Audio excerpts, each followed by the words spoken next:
안녕하세요. 자, 오늘 저희가 함께 분석해 볼 자료는요, 데이터 센터용 고성능 AI 반도체 경쟁에 대한 아주 흥미로운 분석입니다. 바로 한번 파고 들어보시죠. 모든 이야기의 시작은 역시 챗 GPT인 것 같아요. 그렇죠. 타임즈에서는 세상을 영원히 바꿨다, 이런 말까지 했으니까요. 네. 근데 이게 그냥 와, 신기한 기술 나왔다, 여기서 끝이 아니었잖아요. 거대 언어 모델 LLM으로 진짜 비즈니스가 된다는 게 딱 증명이 됐고, 맞아요. 이제는 산업 분야를 가리지 않고 AI가 다 스며들고 있고요. 네. 결정적으로 사람들 생각이 바뀐 거죠. 아, 이제 AI를 써서 얻는 가치가 그걸 사용하는 데들은 비용, 그러니까 추론 비용보다 드디어 커졌구나. 아하. 이걸 느끼기 시작한 겁니다. 그런데 바로 이 지점에서 오늘 이야기의 진짜 문제가 시작돼요. 바로 그 추론 비용이 이제는 좀 감당하기 어려울 정도로 불어나고 있다는 거죠. 비용이요? 네, 공식은 간단해요. 비용은 사용자 수 곱하기 서비스 사용 빈도 곱하기 모델 복잡도. 근데 지금 이 세 가지 변수가 전부 다 그야말로 기하급수적으로 늘고 있거든요. 잠시만요. 제가 자료에서 본 숫자 하나가 지금 머릿속에 딱 스치는데 이거 정말 엄청나더라고요. 2023년 1월 딱 한 달 동안 챗 GPT가 쓴 전력량이요, 미국 7만 5천 가구가 한 달 동안 쓰는 양이랑 똑같다고요? 와, 이게 말이 되나요? 그 숫자가 정말 충격적이죠. 근데 더 놀라운 건 이게 GPT-3 모델을 훈련시킬 때 들어간 총 전력량보다 훨씬 많다는 거예요. 네, 그 부분. 저는 항상 훈련이 에너지 잡아먹는 괴물인 줄 알았는데 그게 아니었어요. 실제로는 우리가 AI를 쓰면 쓸수록, 즉 추론을 할 때마다 비용이 눈덩이처럼 불어나는 거였어요. 맞습니다. 앞으로 데이터 센터 경쟁력은 이 추론 비용을 어떻게 잡느냐에 달리겠네요, 정말. 바로 그거죠. 그렇다면 이 어마어마한 비용 문제를 해결해야 하는데 우리가 기존에 쓰던 GPU로는 안 되는 건가요? 그냥 GPU를 더 많이 쓰면 해결될 문제가 아닌가 보죠. 아, 그게 바로 핵심 질문인데요. GPU는 태생적으로 고전력, 고성능 구조예요. 고전력 구조요? 네, 뭐랄까 수천 개의 실타래, 그러니까 스레드라고 하죠. 이걸 한꺼번에 팍 돌려서 상대적으로 느린 D램의 단점을 힘으로 그냥 찍어 누르는 방식이거든요. 아, 힘으로. 네, 칩 설계 자체도 제한된 공간에 캐시 메모리보다는 계산기, 즉 연산 유닛을 하나라도 더 넣는 데 집중되어 있고요. 그렇군요. 반면에 AI 반도체는 처음부터 방향이 다릅니다. 에너지 효율에 모든 걸 걸어요. 칩 안에 비교적 큰 고속도로 휴게소, 그러니까 SRAM 캐시를 만들어두고요. 소프트웨어가 이 휴게소를 아주 똑똑하게 관리하는 거죠. 아하. 그래서 굳이 멀리 있는 주유소, 즉 D램까지 가는 횟수를 극단적으로 줄이는 겁니다. GPU처럼 수많은 스레드를 관리하기 위한 복잡한 교통경창 조식도 필요 없고요. 아. 그래서 엔비디아의 텐서코어랑 비교해도 데이터 재사용률이 훨씬 높고 그만큼 효율적인 겁니다. 알겠습니다. 그럼 미래의 LLM들을 제대로 돌리려면 차세대 AI 반도체는 어떤 스펙을 갖춰야 하는지 약간 필수 스펙 리스트 같은 게 있겠네요. 자료를 보니까 크게 세 가지가 눈에 띄던데요. 네, 딱 세 가지를 꼽을 수 있습니다. 첫째는 단연 메모리입니다. HBM3급의 초고속 대용량 고효율 메모리는 이제 선택이 아닌 필수고요. 그렇죠. 둘째는 성능인데 최소 수백 TOPS는 나와줘야 합니다. LLM은 처리하는 문장의 길이, 즉 컨텍스트 랭스가 길어질수록 연산량이 제곱으로 늘어나거든요. 와, 제곱으로요? 네, 그래서 성능은 다다익선이죠. 마지막으로 효율입니다. 5나노 같은 최신 미세 공정을 쓰고 BF16, FP8, INT8처럼 더 가볍게 계산할 수 있는 다양한 숫자 체계를 지원해서 전기를 최대한 아껴야 합니다. 자, 그럼 이제 진짜 궁금한 지점이 나옵니다. 말씀하신 대로 하드웨어 스펙은 명확해요. 그리고 실제로 시장에 나온 다른 회사 칩들을 보면 자료에도 나와 있듯이 단순 계산 성능, 그러니까 TOPS나 전력 효율 면에서 엔비디아 칩에 능가하는 경우도 있단 말이죠. 네, 있습니다. 그런데 왜 시장은 여전히 엔비디아 천하일까요? 이건 하드웨어 스펙만으로는 설명이 안 되잖아요. 마케팅을 잘해서 그런 걸까요? 아니면 그냥 브랜드 충성도? 바로 그 지점이 이 전쟁의 핵심입니다. 아, 뭔가 있군요. 네, 한 전문가가 이런 말을 했어요.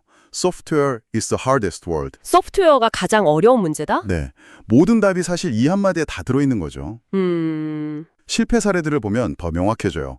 마이크로소프트가 2019년에 AI 칩 유망주였던 그래프코어랑 야심차게 파트너십을 맺었다가 조용히 접었잖아요. 맞아요. 그랬었죠. 메타도 특정 칩을 도입할까 검토하다가 마지막에 이런 질문을 던졌다고 하죠. 그래서 이 칩의 최고 성능을 100% 짜낼 만큼 소프트웨어가 준비됐나요? 아, 이 질문에 확신이 없으니까 결국 쓰던 칩을 계속 쓰기로 한 거고요. 잠깐만요. 그건 좀 이상한데요. 마이크로소프트나 메타 같은 거대 기업들이잖아요. 세계 최고의 소프트웨어 엔지니어 수천 명을 고용해서 그냥 직접 만들면 되는 거 아닌가요? 그게 그렇게 어려운 일인가요? 그게 바로 모두가 빠지는 함정입니다.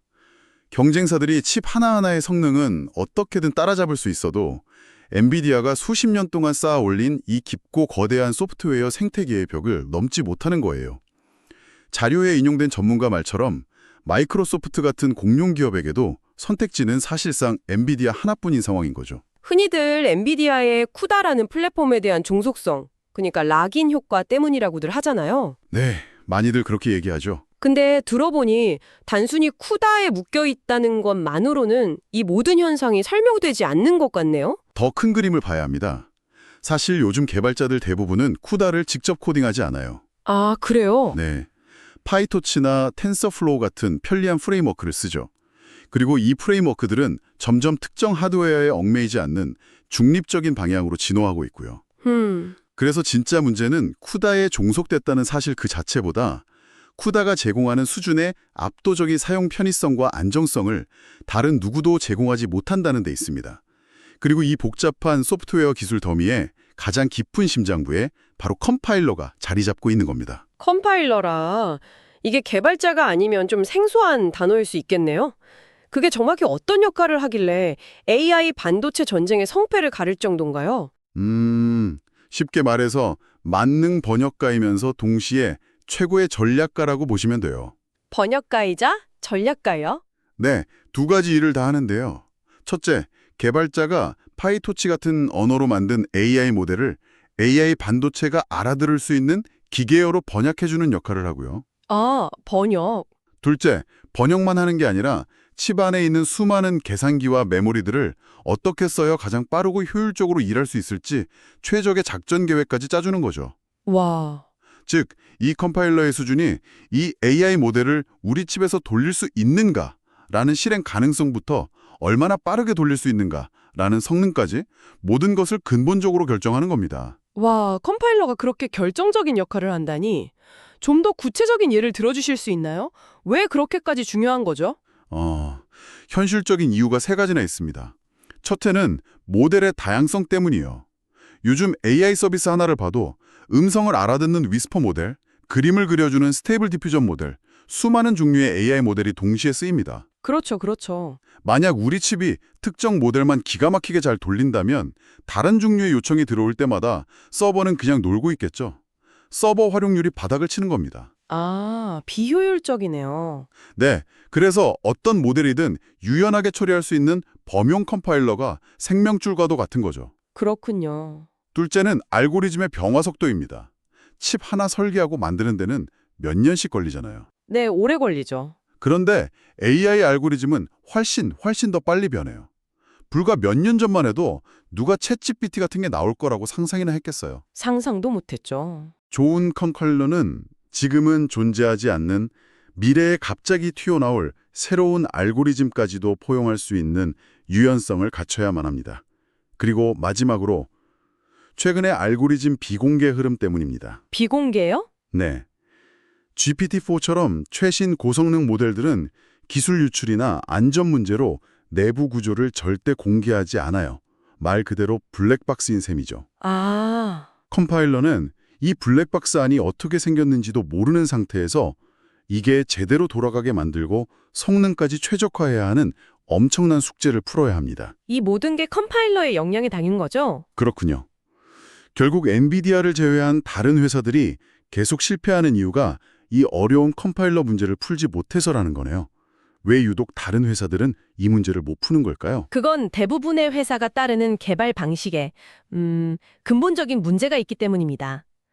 전통적인 방식은 일단 하드웨어부터 만들고 소프트웨어는 나중에거든요. 아, 선 하드웨어, 후 소프트웨어. 네. 하드웨어 설계자들이 일단 칩을 최대한 유연하게 온갖 기능을 다 넣어서 복잡하게 만들어 놓으면 나중에 똑똑한 소프트웨어 팀이 마법처럼 모든 걸 해결해 줄 거라고 믿는 거죠. 어려운 문제를 소프트웨어에 떠넘기는 거네요. 바로 그겁니다. 하지만 막상 나중에 컴파일러를 만들려고 보면 그 최적화 문제가 생각보다 훨씬 더 어려운 거예요. 마치 세상 모든 언어를 번역할 수 있는 만능 번역기를 만들려는 것과 같죠. 결국 주어진 시간 안에 그 복잡성을 다 해결하지 못하고 하드웨어가 가진 잠재 성능의 절반도 못 쓰는 비효율적인 결과로 이어지는 겁니다. 와, 것인가. 그리고 그 알고리즘을 가장 효율적으로 돌릴 컴파일러는 어떻게 만들어야 하는가를 모두 한 테이블에 앉아서 함께 고민해야만 살아남을 수 있다는 결론에 이르게 됩니다. 자, 오늘 이야기를 정리해 보겠습니다. 10TPT가 열어젖힌 AI 시대의 경쟁은 결국 추론 비용과의 싸움이 되었습니다. 네, 이 비용을 줄이기 위해선 HBM 메모리나 최첨단 공정 같은 최고의 하드웨어 스펙이 기본적으로 필요하고요. 그렇죠. 기본이죠. 하지만 오늘 이야기의 진짜 핵심은 그것만으로는 절대 이길 수 없다는 것이었죠. 하루가 다르게 쏟아지는 새로운 AI 모델들과 예측 불가능한 알고리즘의 진화 속도를 따라잡으려는 엔비디아의 쿠다 생태계에 버금가는 강력한 소프트웨어, 특히 그 심장인 컴파일러의 완성도가 뒷받침되지 않으면 시장에 발을 들여놓는 것조차 불가능하다는 것이었습니다. 맞습니다. 글로벌 AI 반도체 전쟁의 생존 공식은 이제 명확해졌어요. 딥러닝 추론이라는 매우 한정된 영역에서 기존 GPU보다 압도적인 효율을 내는 최적의 하드웨어 구조, 그리고 그 하드웨어의 성능을 단 1%의 손실도 없이 100% 끌어내주는 소프트웨어 스택을 처음부터 하나의 제품처럼 설계하고 제공해야만 합니다. 하드웨어와 소프트웨어는 이제 별개가 아닌 하나의 운명 공동체인 셈이죠. 오늘 이야기를 쭉 나눠보니 문득 이런 생각이 드네요. GPT-4처럼 강력한 AI 모델의 핵심 알고리즘은 점점 더 베일에 쌓여가고 있잖아요. 네, 점점 더 그렇죠. 그렇다면 어쩌면 미래 AI 시대의 진정한 승자는 단순히 최고의 알고리즘을 가진 기업이 아닐 수도 있겠다는 생각이요. 오히려 그 누구도 들여다볼 수 없는 비밀스러운 알고리즘을 가장 완벽하게 실행시킬 수 있는 소프트웨어. 그 소프트웨어에 최적화된 하드웨어 칩까지 수직적으로 통합해서 설계할 수 있는 능력을 가진 기업. 바로 그런 기업이 모든 것을 지배하게 되지 않을까요? 이 질문을 청취자 여러분께 마지막으로 남겨드립니다.